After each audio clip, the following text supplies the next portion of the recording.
Jake Morrison sat in the cold metal chair and watched 47 different alien species argue about his people. The Galactic Council chamber was huge and round with seats going up in circles like an old Earth stadium. Each species had their own section with their own weird breathing equipment and temperature controls. The humans only had 12 seats in a small corner near the back. Jake had been Earth's main diplomat for 15 years. He had seen a lot of fights and arguments in this place, but nothing like today. Today, they were voting on whether humans could stay in the council or get kicked out forever. The charges against humanity were serious, and Jake knew they were in real trouble. Dr. Lisa Taylor sat next to him looking nervous. She kept checking her tablet that had all their defense documents on it. Lisa was smart, maybe the smartest person? Jake knew, but even she looked worried. Behind them, in the viewing area, sat Captain Roy Henderson from Earth's Defense Fleet. Roy's face was like stone, but Jake could see the anger in his eyes. The main speaker today was High Counselor Vextar from the Zilani species. The Zilani looked like walking crystals that changed colors when they talked. Right now, Vextar was glowing angry red as he stood at the center podium. His voice came through the universal translator, sounding cold and mean. "Members of the Council," Vextar said, "we gather today to address the human problem that has plagued our peaceful galaxy for too long. Humans are violent, they are aggressive. They solve every problem with weapons and war." Jake wanted to stand up and argue, but the rules said he had to wait his turn. He watched as other species nodded their heads or made whatever movements meant agreement for their kind. The Altarians with their gray skin and big black eyes whispered among themselves. The Procyon, who looked like tall blue cats, flicked their tails in what Jake knew was approval. Vextar continued his speech. 3 months ago, on the colony world of Kepler 442b, human settlers were approached by Draknari raiders. Yes, the Draknari were in the wrong to threaten the humans. But what did the humans do? They did not call for council peacekeepers. They did not try to negotiate. They killed all 47 raiders with weapons that violate our peace treaties. The chamber filled with noise as different species made their sounds of shock and anger. Jake clenched his fists.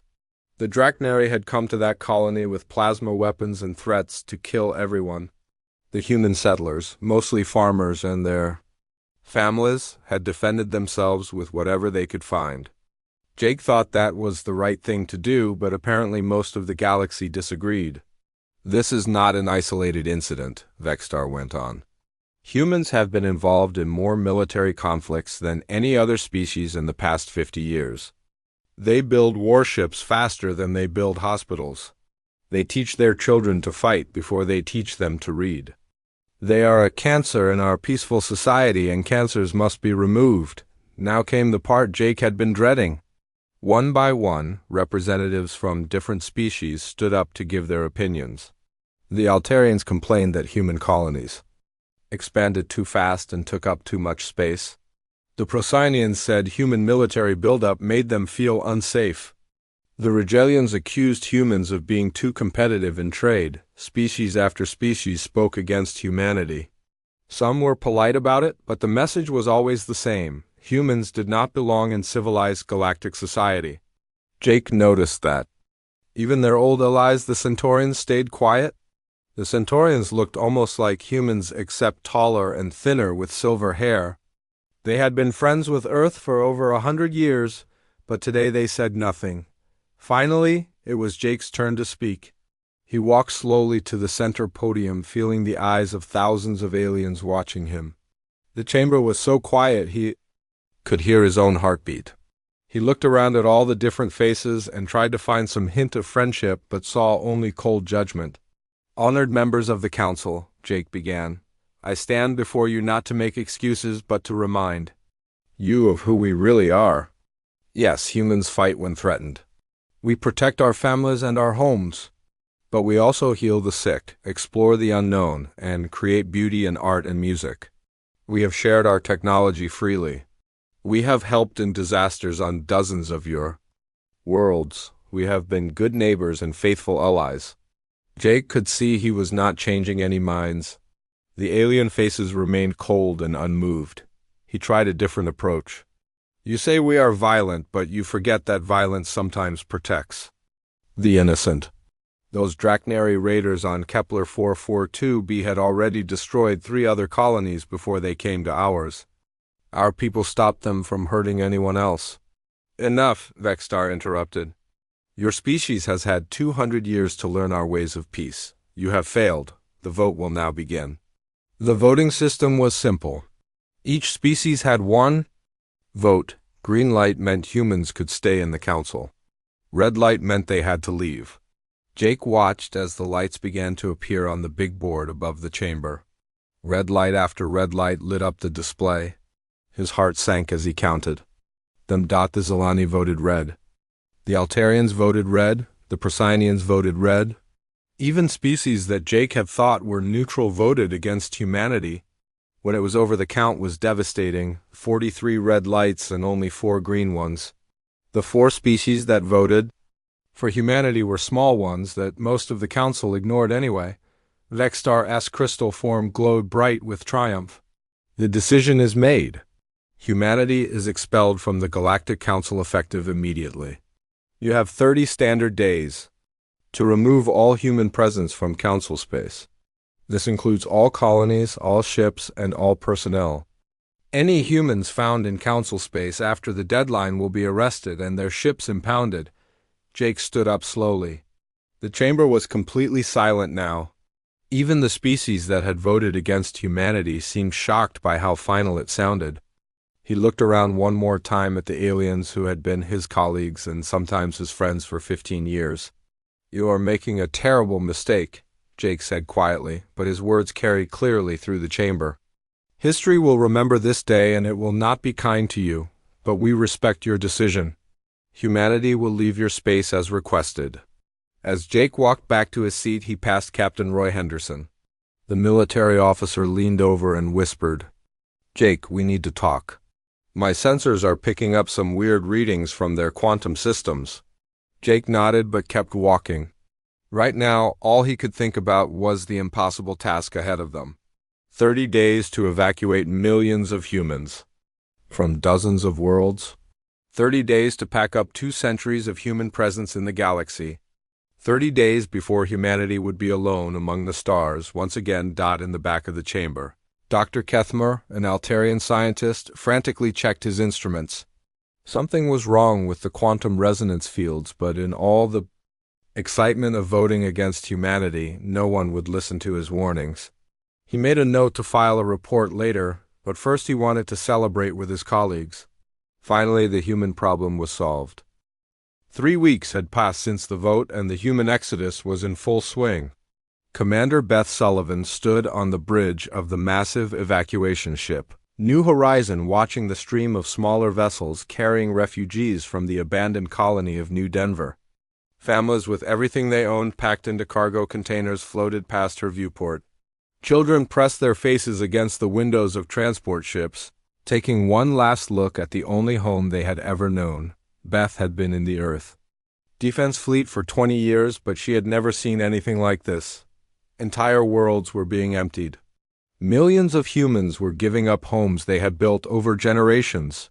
The logistics alone were a nightmare, but somehow they were making it work. Humans were good at solving impossible problems when they had to. "Commander," called Lieutenant Carl Brooks from his sensor station, "I'm getting some weird readings from the council ships in this system." Carl was young, but he was the best sensor operator Beth had ever worked with. If he said something was weird, then it was worth paying attention to. Beth walked over to look at his displays. "What kind of weird?" she asked. "Their hyperdrive signatures are fluctuating. Look at this pattern." Carl pointed to a series of wavy lines on his screen. "Those should be steady, but they're bouncing all over the place. It's like their quantum cores can't maintain stable resonance." Beth frowned. Quantum drive technology was supposed to be perfectly reliable. The council species had been using it for thousands of years. She had never heard of resonance problems before. "Are you sure it's not interference from all our ships?" "No, ma'am. I checked that first. This is coming from their systems directly." and it's getting worse over the past few days. Before Beth could respond, her communication officer spoke up. Commander, we're getting a priority message from the research vessel Enterprise. Dr. Taylor wants to speak with you immediately. Beth nodded and the main screen flickered to show Dr. Lisa Taylor's face. Lisa looked tired and worried. Behind her, Beth could see the cluttered laboratory where Lisa had been working non-stop since leaving Council space. Beth, we have a serious problem, Lisa said without any greeting. I've been analyzing the quantum field data we collected during our years in Council space. The patterns are not random. They're specifically tuned to human neural frequencies. What does that mean exactly? Beth asked. It means human brains somehow interact with their quantum systems. We've been unconsciously stabilizing their technology just by being there. Lisa held up a tablet full of complex equations. Look at this data from the Altarian homeworld. Their quantum fields have been rock steady for centuries, but in the past 3 weeks they've started showing instability patterns. Beth felt a cold chill run down her spine. Are you saying that us leaving is causing their systems to fail? I'm saying it's a strong possibility. I need more data to be sure, but the correlation is too strong to ignore. Lisa paused and rubbed her tired eyes. Beth, if I'm right about this, then every piece of advanced technology in Council space might be dependent on human presence. Carl looked up from his sensor station with wide eyes. Commander, that would explain what I'm seeing. The Council ships in this system are all showing the same resonance problems, Beth thought quickly. This could be the most important discovery in human history, or it could be a coincidence. Either way, they needed to know for sure. Lisa, how long before you can confirm your theory? Give me 12 hours. I'm running comparison analysis with Dr. Kevin Wright. If we're right, the effects should be accelerating as more humans leave Council space. The connection ended and Beth stared at the blank screen. Around her, the bridge crew worked quietly, but she could feel the tension. Everyone had heard enough to understand that something big was happening. Meanwhile, on the Altarian homeworld, Chief Engineer Zolthek was having the worst day of his long career. The planetary defense grid that protected his world from asteroids and debris was failing in ways he had never seen before. Quantum stabilizers that had worked perfectly for 800 years were now fluctuating wildly. Effect had called in every expert on the planet, but nobody could explain what was happening. The quantum field generators looked fine. The power systems were working normally, but the exotic matter that powered their technology was becoming unstable for no apparent reason. Sir, called his assistant, we're getting similar reports from Procyon Beta and Rigel 4. Their quantum systems are also showing instability. Zolthek felt a deep worry growing in his stomach. If this was happening on multiple worlds at the same time, it was not a local problem. It was something much bigger and much worse. Back on the Enterprise, Dr. Lisa Taylor worked frantically with her research team. Dr. Kevin Wright sat across from her running calculations on 3 different computers at once.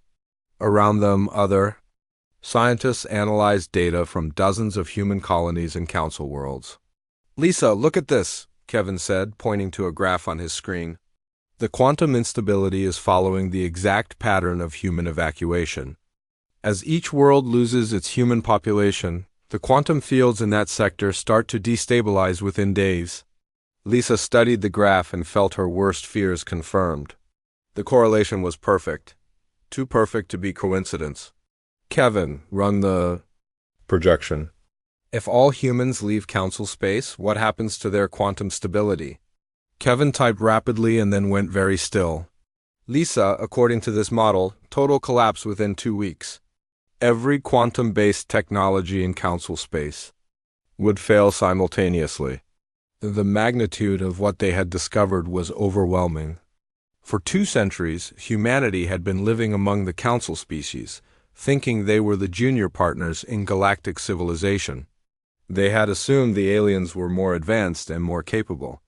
But the truth was that human brains generated quantum field patterns that kept the entire technological foundation of galactic society stable. Lisa activated the emergency communication channel to Earth.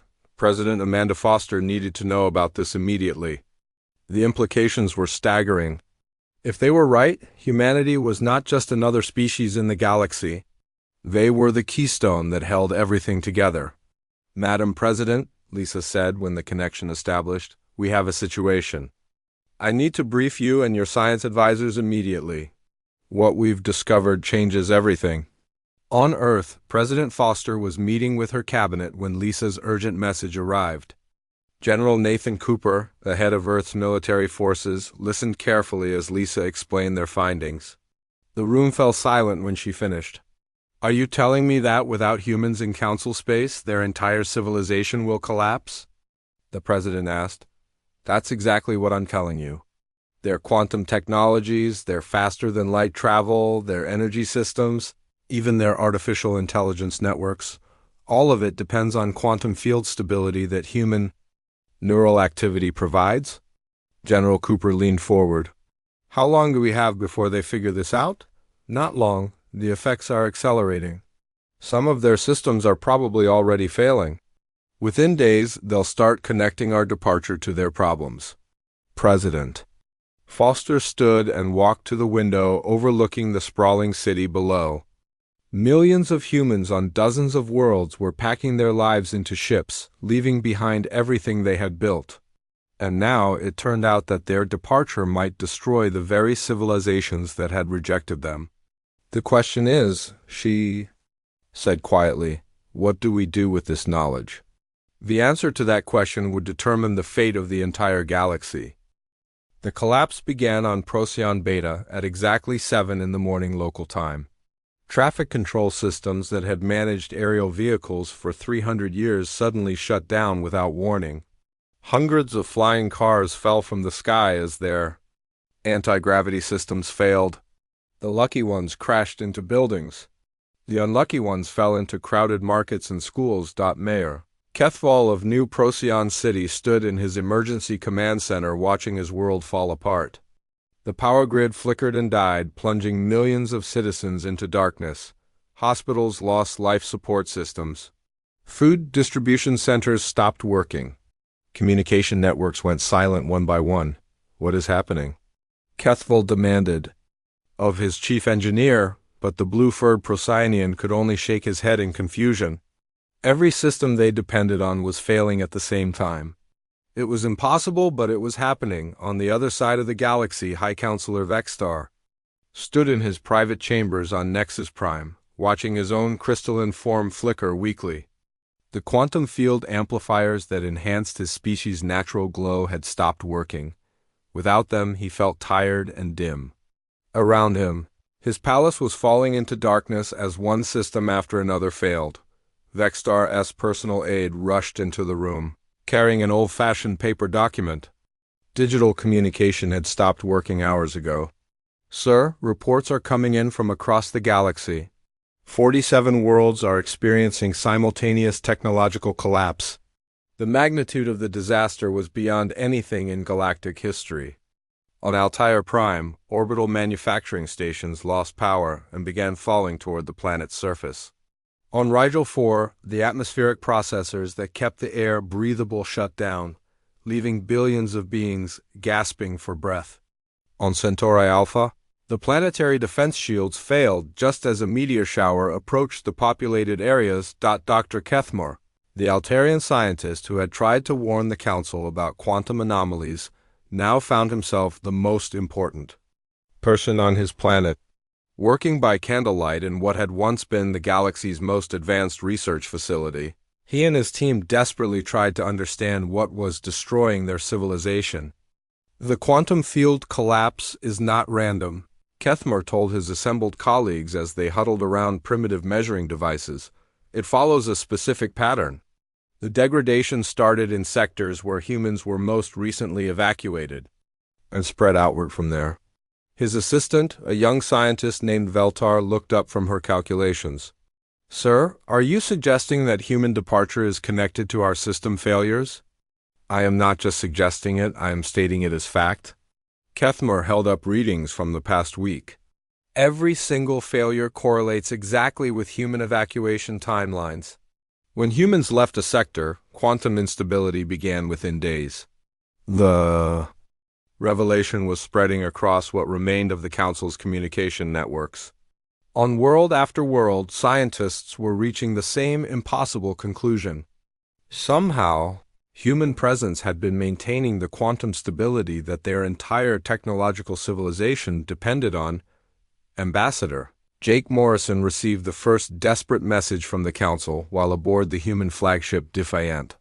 The transmission was weak and full of static because most of the galactic communication network had failed. The voice belonged to Vexstar, but the proud Zilani leader sounded very different now.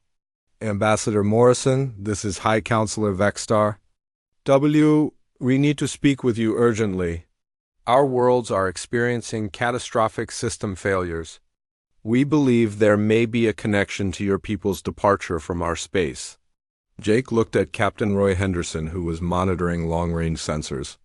Roy's face was grim as he watched the reports coming in. Jake, it's bad out there. Really? Bad? Entire star systems are going dark. Ships are stranded in space. I'm reading massive life support failures on dozens of worlds. Dr. Lisa Taylor appeared on the bridge's main screen from her laboratory on the Enterprise. She looked exhausted, but her voice was steady. Jake, I've confirmed our worst fears. Without human neural activity to stabilize their quantum fields, every piece of advanced technology in Council space is failing. The cascade effect is accelerating. How long do they have? Jake asked.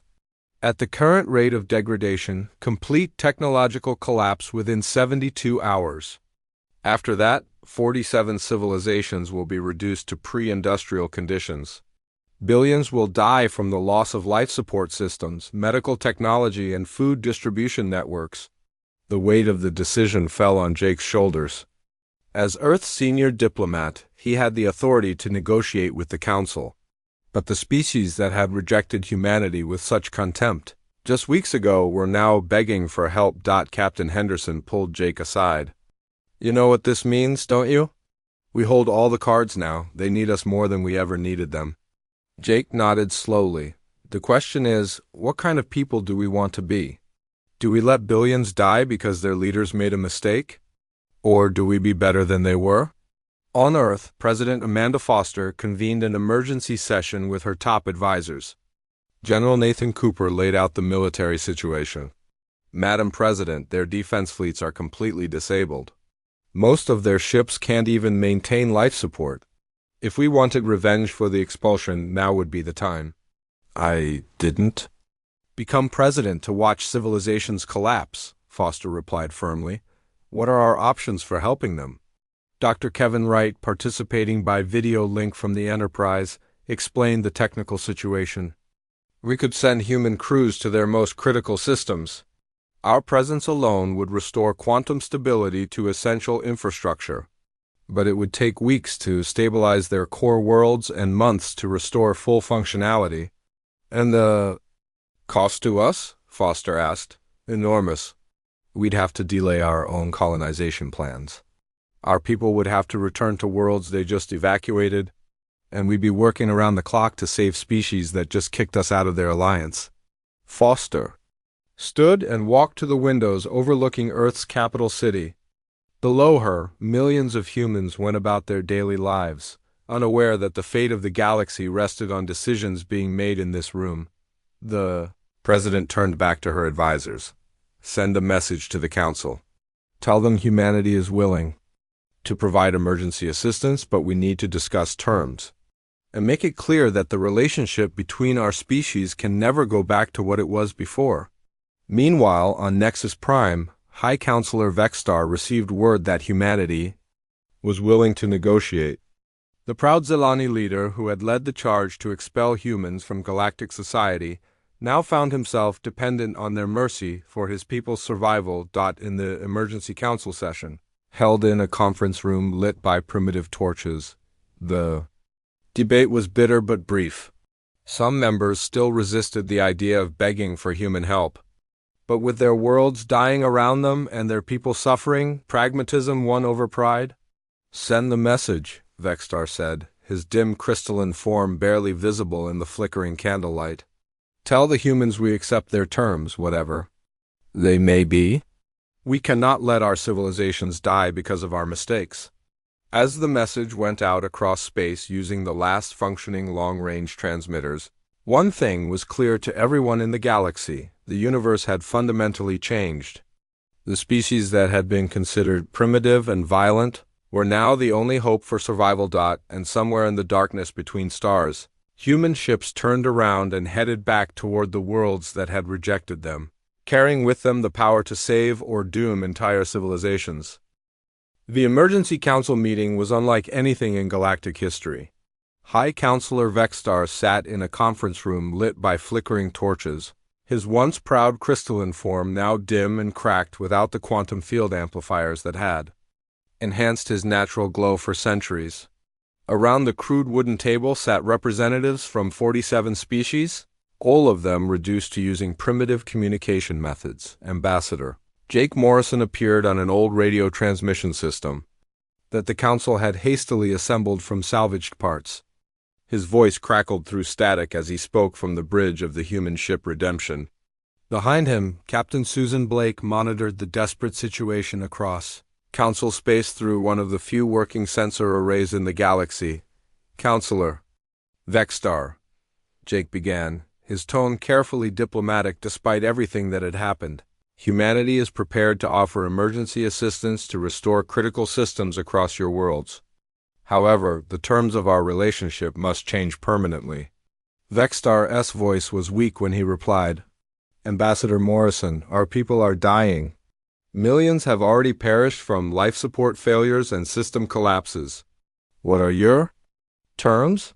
Jake had spent hours with President Foster and the Earth Council preparing for this moment. The terms had been debated extensively, but the final decision was clear.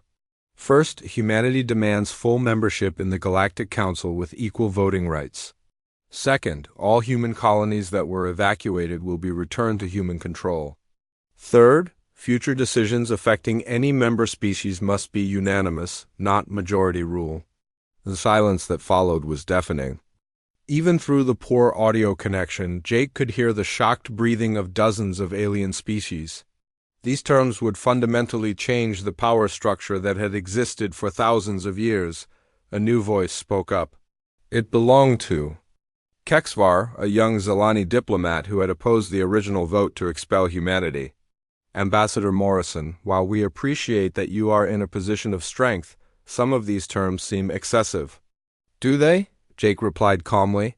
3 weeks ago, your council voted 43-4 to expel my people from civilized space. You called us violent and incompatible with galactic society. Now you're asking us to risk our lives to save yours. I think our terms are quite reasonable. Dr. Kethmer, the Altarian scientist who had first discovered the quantum connection, leaned forward. Ambassador, perhaps we could discuss a scientific partnership instead. My research suggests we could develop artificial quantum stabilizers to replace the need for human presence. Dr. Lisa Taylor's voice came through another channel from the Enterprise. Dr. Kethmer, I've been working on similar research with my colleague Dr. Kevin Wright.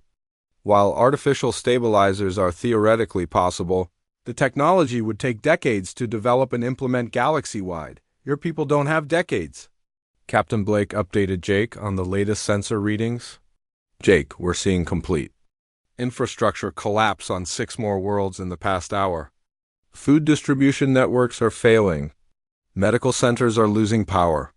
If we don't act soon, the death toll will be in the billions. The debate in the council chamber grew heated despite their desperate situation. Mordic, the elderly Centaurian senator, argued against accepting human terms. To agree to these demands is to admit we are permanently dependent on them. We would become subjects rather than equals. But younger voices pushed back. A Procyon delegate named Shektar spoke. Urgently. Senator Mordic, with respect, we are already dependent on them. Our pride is a luxury we can no longer afford. My homeworld has lost orbital manufacturing and atmospheric processing. Without immediate help, my people have days to live. Jake listened to the arguments and felt a mix of satisfaction and sadness. Satisfaction because humanity was finally being recognized for their true value. Sadness because it had taken a galaxy-wide disaster for that recognition to come. President Foster's voice joined the conversation from Earth. Counselors, let me be clear about something. Humanity doesn't want to rule over you, we want to be partners. But we will never again accept being treated as second-class citizens in our own galaxy.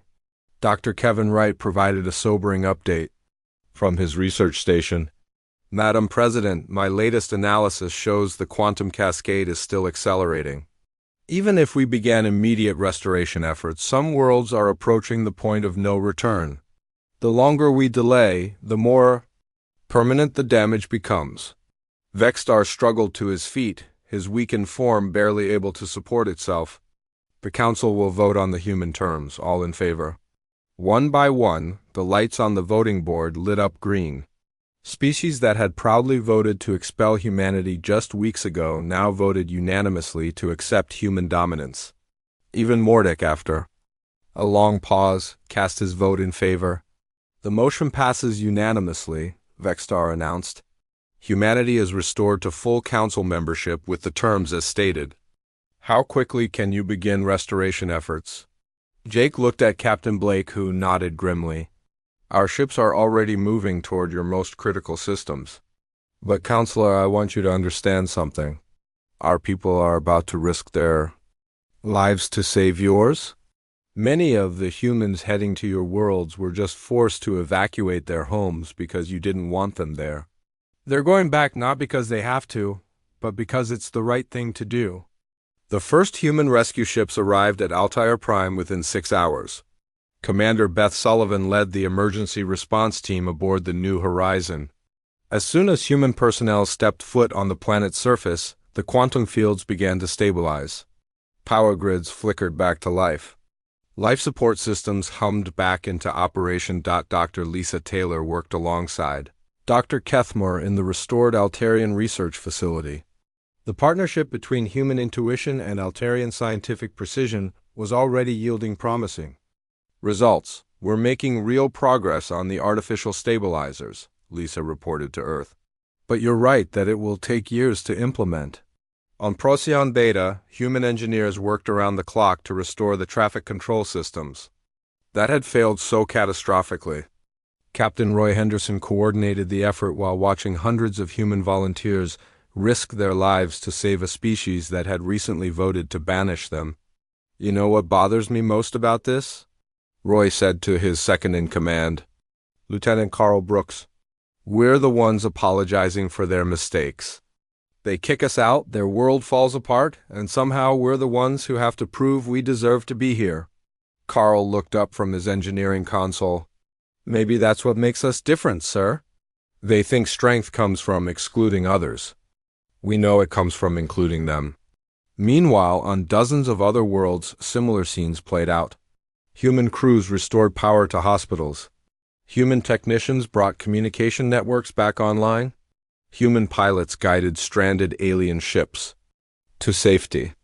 The species that had been called violent and incompatible were now saving the galaxy through compassion and sacrifice. President Foster addressed the reformed council from Earth's capital.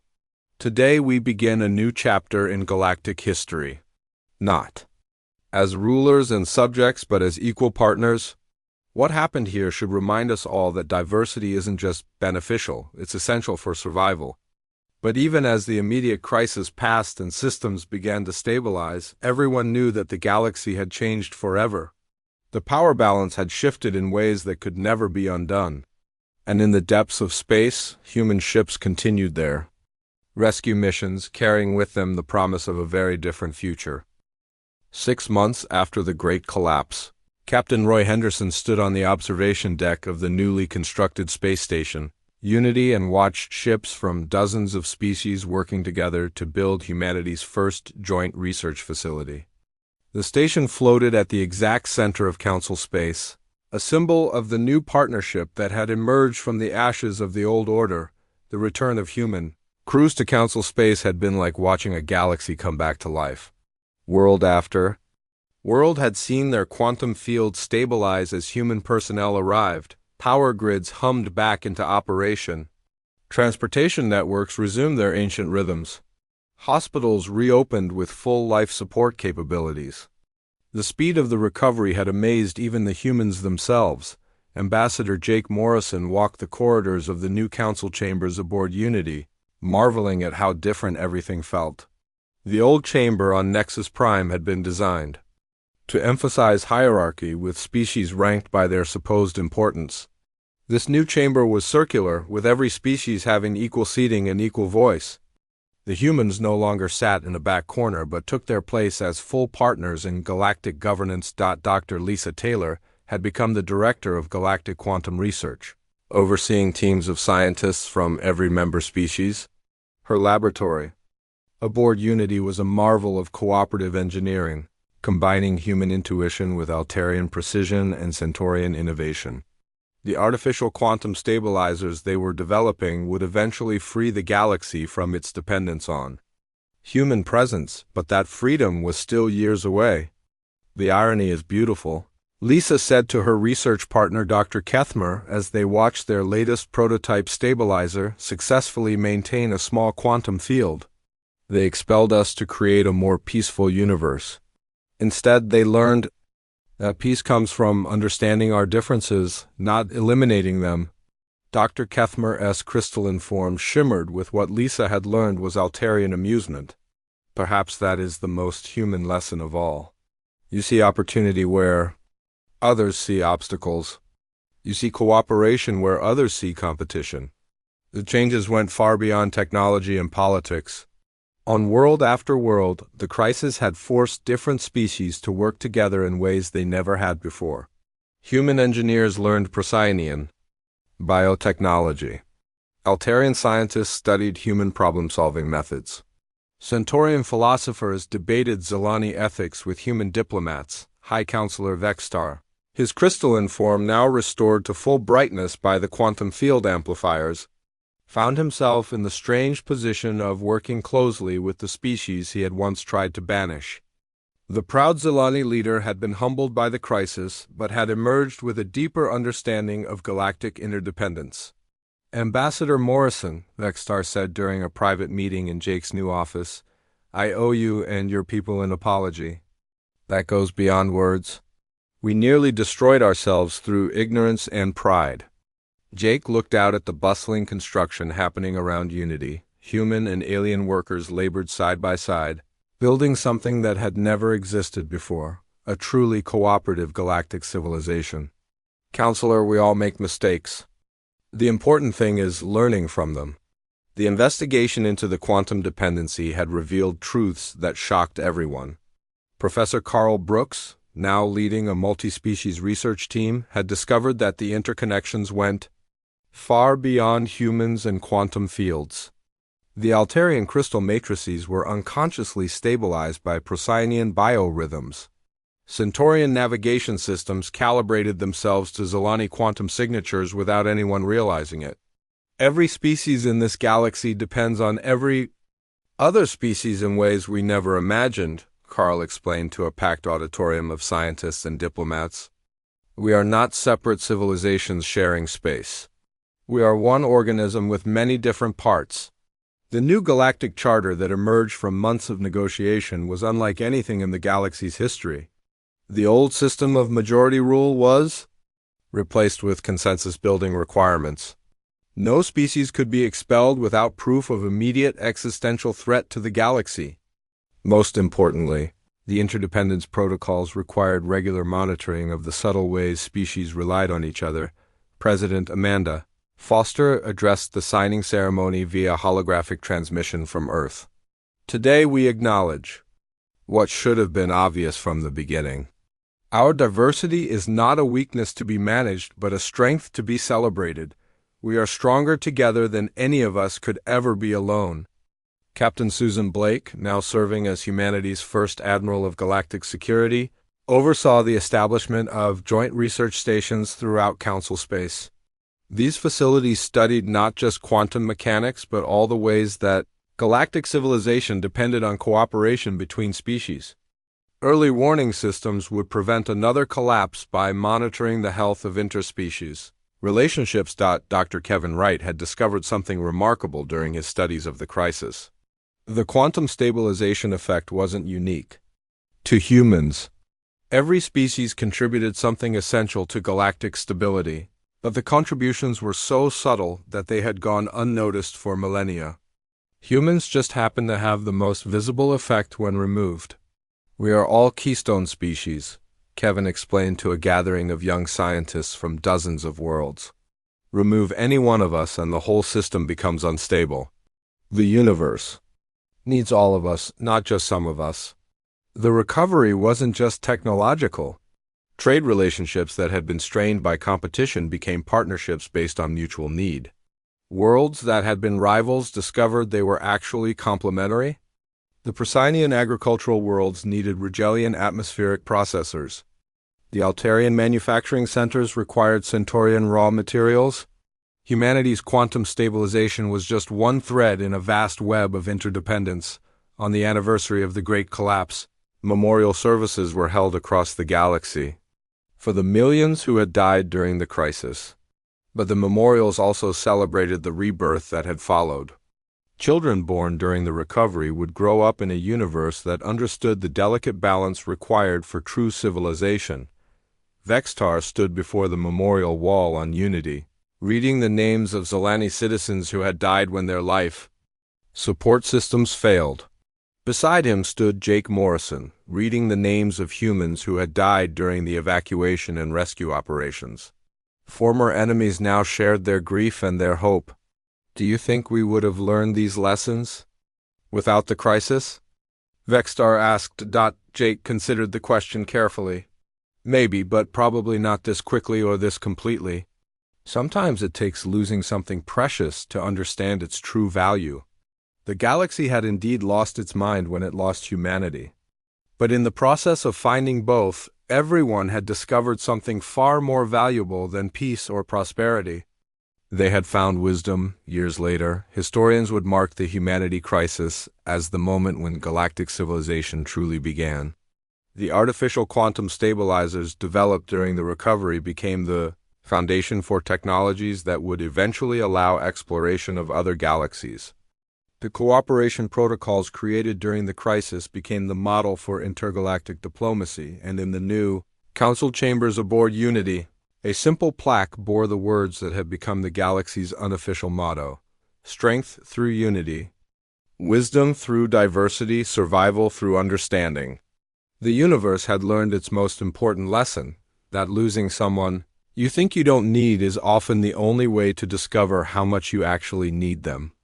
And sometimes the species you reject as incompatible turns out to be the very thing that makes your survival possible.